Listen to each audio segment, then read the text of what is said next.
नमस्कार दोस्तों, मेरा नाम है मयंक जगदीश शर्मा और आपका बहुत बहुत स्वागत है हमारे इस ऑनलाइन प्लेटफॉर्म पर जिसका नाम है देवनागरी लर्निंग। दोस्तों, हम इस पर एक श्रृंखला चला रहे हैं जो कि है करंट अफेयर की श्रृंखला, जिसमें हमने 2 दिसंबर का करंट अफेयर आप लोगों से साझा किया था और आज की बारी है 3 दिसंबर की, जिसके बारे में आज हम चर्चा करने वाले हैं और समसामयिक को आपसे साझा करने वाले हैं। उसके पहले आपके दिमाग में ये प्रश्न उठता है कि सर ये इसकी पीडीएफ कहाँ मिलेगी? तो इसकी पीडीएफ हमारे Telegram channel Mayank sir Hindi पर मिलेगी, तो इसे आप ज्वाइन जरूर कर लीजिएगा और वहाँ से आप पीडीएफ प्राप्त कर सकते हैं। इसके अलावा हमारा एक और यूट्यूब चैनल है मयंक सर हिंदी के नाम से, आप उसको सब्सक्राइब कर सकते हैं और हमारे इस यूट्यूब चैनल को भी सब्सक्राइब कर सकते हैं। इंस्टाग्राम है, उन्हें भी आप वहाँ पर फॉलो कर सकते हैं। तो चलिए बिना देर किए शुरुआत करते हैं। सबसे पहले बात करते हैं प्रधानमंत्री कार्यालय को दिया गया नया नाम क्या है। कुछ भवनों के नामों में बदलाव हुआ है। ये 2 दिसंबर को कुछ बदलाव हुए, जिसमें पीएमओ में भी बदलाव हुए हैं, नाम में बदलाव हुए हैं, केंद्रीय सचिवालय में भी बदलाव हुए हैं, राजभवन के नाम में भी बदलाव हुए। क्या नाम रखा गया है पीएमओ का?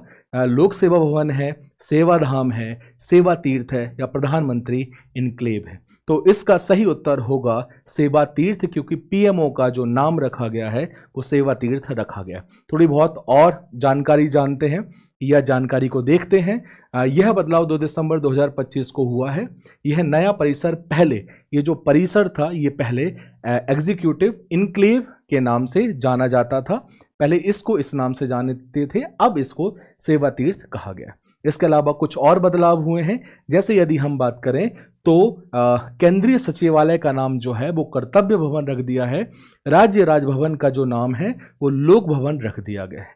तो यहाँ पर नामों में जो भवन है उनके नामों में बदलाव हुआ है और पीएमओ का नया नाम जो है वो सेवा तीर्थ के नाम से अब जाना जाएगा। इसके बाद अगला देखिएगा, यहाँ पर खबर है कि निम्न में से किस दिन हर साल विश्व दिव्यांग दिवस मनाया जाता है। जब हम दिव्यांग के अधिकारों के बारे में बात करते हैं, हम उनके कर्तव्यों के बारे में बात करते हैं, हम उनके सम्मान के बारे में बात करते हैं, तो इसी से जुड़ा हुआ हमें एक दिवस दिखाया जाता है या दिवस देखने को मिलता है जो कि है दिव्यांग दिवस, जो कि हर साल आपके 3 दिसंबर को मनाया जाता है। थोड़ा बहुत इसके बारे में जानते हैं। 1992 में संयुक्त राष्ट्र ने इसे शुरू किया था और इस साल अर्थात 2025 की जो थीम है वो देखने को मिलेगी समावेशन के लिए सशक्तिकरण। ठीक है, इनकी सशक्तिकरण के लिए चर्चा की गई है। क्यों मनाया जाता है? अभी हमने बात की दिव्यांग जनों के अधिकार के लिए, उनके सम्मान के लिए और समान अवसरों के लिए इसे मनाया जाता है। हर साल 3 दिसंबर को हम इसे मनाते हैं। आगे बढ़ते हैं। हाल ही में किसने सर्वाधिक शतक लगाने का सचिन तेंदुलकर का रिकॉर्ड तोड़ा है? तो सचिन तेंदुलकर का जो रिकॉर्ड था वो था 51 शतक और उसको तोड़ने वाले जो व्यक्ति हैं वो हैं विराट कोहली, जिन्होंने 52वां जो शतक जड़कर इस रिकॉर्ड को तोड़ दिया है। चलिए थोड़ा बहुत इसके बारे में जानते हैं। विराट कोहली ने भारत वर्सेस दक्षिण अफ्रीका के पहले ओडीआई मैच में अपना 52वां वनडे शतक जड़ा। सचिन तेंदुलकर के नाम पर यह एक फॉर्मेट में सबसे ज्यादा शतक रखने का रिकॉर्ड था, जिसको तोड़ने का काम जो है वो विराट कोहली ने किया। इस शतक के साथ विराट कोहली अब सबसे पहले क्रिकेटर बने जिन्होंने किसी एक फॉर्मेट में 51 से अधिक शतक बनाए हों। तो 51 तो जो है वो सचिन तेंदुलकर के थे और उसको तोड़कर जो है 52 शतक बनाकर इस रिकॉर्ड को तोड़ दिया गया है। चलिए आगे बढ़ते हैं। और सुल्तान अजलन शाह कप 2025 का खिताब किस टीम ने जीता? ये एक प्रकार की हॉकी टूर्नामेंट है। ठीक है, पुरुष हॉकी टूर्नामेंट है। ठीक है, तो इसको जीतने वाला जो देश था वो था बेल्जियम। बेल्जियम जो है वो इसका विजेता रहा है सुल्तान अजलन शाह कप 2025 का, लेकिन इसका उपविजेता जो है वो भारत रहा है। चलिए थोड़ा बहुत इसके बारे में जान लेते हैं। Sultan Azlan Shah hockey cup 2025 विजेता जो है वो बेल्जियम रहा है। जो पहला खिताब है, उपविजेता जो है वो भारत रहा है। सुल्तान अजलान शाह कप 2025 का आयोजन मलेशिया के इपोह शहर में हुआ है। ये थोड़ा सा ध्यान रखने योग्य बात है। ठीक है, यहां पर लिख लेते हैं। मलेशिया के इपोह शहर में इसका आयोजन हुआ था। यह एक अंतरराष्ट्रीय पुरुष हॉकी टूर्नामेंट है जिसमें हर साल कई देशों की टीमें भाग लेती हैं। 2025 में कितनी टीमों ने भाग लिया? तो 6 टीमों ने भाग लिया। जीता कौन? बेल्जियम जीता। और उपविजेता कौन रहा? भारत रहा। कहाँ हुआ? मलेशिया में हुआ, इपोह शहर में। तो चलिए आगे बढ़ते हैं। अगला है, वनडे क्रिकेट इतिहास में सर्वाधिक छक्के लगाने का शाहिद अफरीदी का रिकॉर्ड किस भारतीय खिलाड़ी ने तोड़ा? शाहिद अफरीदी का जो रिकॉर्ड है वो है 351 छक्कों का।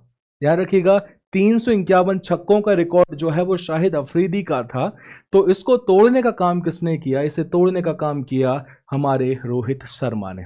ठीक है, चलिए थोड़ा बहुत जानते हैं। अफरीदी का रिकॉर्ड जो है वो 351 छक्कों का था।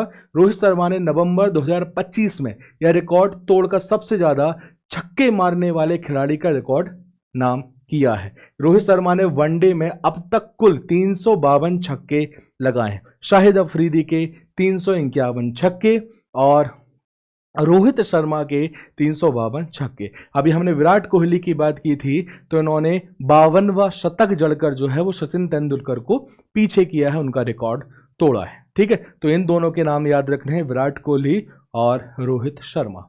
चलिए आगे बढ़ते हैं। निम्न में से किसे युद्धपोत उत्पादन और अधिग्रहण के एक्वायर जो कंट्रोलर होता है, नियंत्रक नियुक्त किया गया? राजा राम स्वामीनाथन, संजय साधु, वीरेंद्र चौहान और शिव प्रताप यादव। इसका जो सही आंसर होगा वो होगा संजय साधु। चलिए थोड़ा बहुत इनके बारे में जान लेते हैं। वाइस एडमिरल संजय साधु ने controller of warship production acquisition का पदभार ग्रहण किया है। उन्होंने विमान वाहन पोत INS विराट और फ्रिगेट्स जैसे INS ब्रह्मपुत्र, INS दूनागिरी पर सेवाएं दी हैं। साथ ही dockyard, warship design, maintenance projects आदि कई महत्वपूर्ण पदों पर ये पहले रह चुके हैं और इन पदों पर रहते हुए ही ये हमारे युद्धपोत उत्पादन और अधिग्रहण के नियंत्रक नियुक्त कर दिए गए हैं। तो याद रखिएगा, इनका नाम है संजय साधु। चलिए आगे बढ़ते हैं। और नागपुर यूनिवर्सिटी की पहली महिला वाइस चांसलर, 100 सालों में कोई भी महिला जो है वाइस चांसलर नहीं रही, और ये सबसे पहले जो है वो महिला वाइस चांसलर बनने वाली जो है वो व्यक्ति है, वो है मनाली क्षीरसागर। ठीक है, आशा कुमारी नहीं है, मीरा कुलकर्णी नहीं है, वंदना शर्मा नहीं है, मनाली क्षीरसागर है नागपुर यूनिवर्सिटी की। चलिए थोड़ा बहुत जान लेते हैं। मनाली क्षीरसागर 100 साल में नागपुर यूनिवर्सिटी की पहली महिला वाइस चांसलर बनी है। ठीक है, नागपुर विश्वविद्यालय की स्थापना 1923 में हुई थी। उनका कार्यकाल 5 वर्षों का होगा और नियुक्ति कौन करेगा? तो राज्यपाल करेगा। तो ध्यान रखिएगा, जो हमारी मनाली क्षीरसागर हैं वो सबसे पहले महिला वाइस चांसलर बनी है नागपुर यूनिवर्सिटी की, जिसकी नियुक्ति राज्यपाल के द्वारा की गई है। इनके कार्यकाल 5 वर्षों का होगा। तमिलनाडु में हाल में ही कितने नए उत्पादों को GI टैग मिला है? इसका जो सही आंसर है 5। कई साड़ियों को, एक गुड़ से बनने वाली कोई रेसिपी है उसको, ठीक है, चावल को, ऐसे कई चीज़ों को मिलाकर लगभग 5 चीज़ें हैं जिनको तमिलनाडु में अभी GI टैग मिला है। चलिए थोड़ा बहुत इसके बारे में जान लेते हैं। 5 नए उत्पादों को भौगोलिक संकेतक ज्योग्राफिकल इंडिकेटर्स टैग प्रदान किया गया है। ये उत्पाद हैं बोयोयूर कॉटन साड़ी। ठीक है, मैंने कहा था साड़ी को जो है वो किया गया है। कविंदापड़ी नट्टू शक्करी पारंपरिक गुड़ पाउडर है। ठीक है, नमक्कल सॉफ्ट स्टोन कुकवेयर है। ठीक है, श्रूयमल्ली एक चावल है और अंबा समुद्रम चोप्पी सामान लकड़ी के कुछ खिलौने हैं। ठीक है, तो इन 5 चीजों को जो है वो GI टैग मिला है। तो क्या आप बता सकते हैं मध्य प्रदेश में 2-4 चीजों के नाम जिनको GI टैग मिला है? कमेंट बॉक्स में जरूर बताइएगा। इनके साथ तमिलनाडु के GI टैग वाले उत्पादों की कुल संख्या जो है वो कितनी हो गई है? 74 हो गई है इन 5 को मिलाकर। चलिए आगे बात करते हैं। हाल ही में किसे RBI में कार्यकारी निदेशक नियुक्त किया गया है? इसका सही आंसर है उषा जानकी रमन। चलिए थोड़ा बहुत जान लेते हैं। भारतीय रिजर्व बैंक श्रीमती उषा जानकी रमन को अपनी कार्यकारी निदेशक के रूप में नियुक्त किया है। भारतीय रिजर्व बैंक के बारे में थोड़ा बहुत जान लेते हैं। आरबीआई के बारे में स्थापना 1 अप्रैल 1935 को हुई थी, लेकिन इसका जो राष्ट्रीयकरण हुआ था वो 1 जनवरी 1949 को हुआ था। मुख्यालय मुंबई में है। वर्तमान गवर्नर जो है वो संजय मल्होत्रा जी हैं। ठीक है, आगे बढ़ते हैं। भारत ने हाल ही में किस देश के साथ एक्वेरिन युद्ध अभ्यास का आयोजन किया था? मालदीव, श्रीलंका। ठीक है, मालदीव शायद 2 बार आ गया, कोई भी रख लीजिए, जैसे आप रख लीजिए हमारा प्रिय पाकिस्तान और बांग्लादेश। उसके साथ तो हम वैसे भी नहीं करें, बट ठीक है, हमने लिख लिया पाकिस्तान और बांग्लादेश। अच्छा, एक मुझे यहाँ पर चीज बताइएगा, श्रीलंका के बारे में हमने कल ही बात की थी। श्रीलंका में एक चक्रवात आया था, उस चक्रवात का नाम क्या है? उस चक्रवात का नामकरण किसने किया? और उस चक्रवात में सहायता करने के लिए भारत ने कौन सा ऑपरेशन किया? इन तीनों प्रश्नों का उत्तर जो है वो मुझे कमेंट बॉक्स में बताइएगा। अभी तो क्या बात कर रहे हैं, एक्वेरिन युद्ध अभ्यास जो है वो आयोजन किया गया किसके साथ में? तो सही आंसर है मालदीव। चलिए थोड़ा बहुत जान लेते हैं।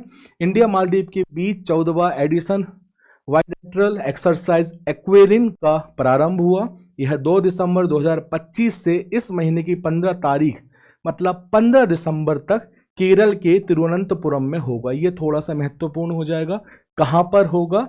तो केरल के तिरुवनंतपुरम में होगा। 2 दिसंबर से प्रारंभ हो गया है और ये हमारी 15 दिसंबर तक चलने वाला है। क्लियर है यहां तक? तो ये हमारे जो है वो 10 प्रश्न हो गए हैं। 11वां प्रश्न जो है वो बहुत महत्वपूर्ण हो जाता है, क्योंकि इसकी चर्चा जो है वो लगातार हमें सोशल मीडिया वगैरह पर मिल रही है। चलिए थोड़ी बहुत इसके बारे में जानते हैं। 200 वर्षों बाद शुक्ल यजुर्वेद के 2000 मंत्रों का दंड पारायण 50 दिनों में पूरा करने की ऐतिहासिक उपलब्धि किसने हासिल की? 50 साल नहीं, 100 साल नहीं, 200 वर्षों में, 200 सालों में। आपको यदि हम बात करें, यजुर्वेद की 2 शाखाएं होती हैं, एक शुक्ल यजुर्वेद होती है, एक कृष्ण यजुर्वेद होती है।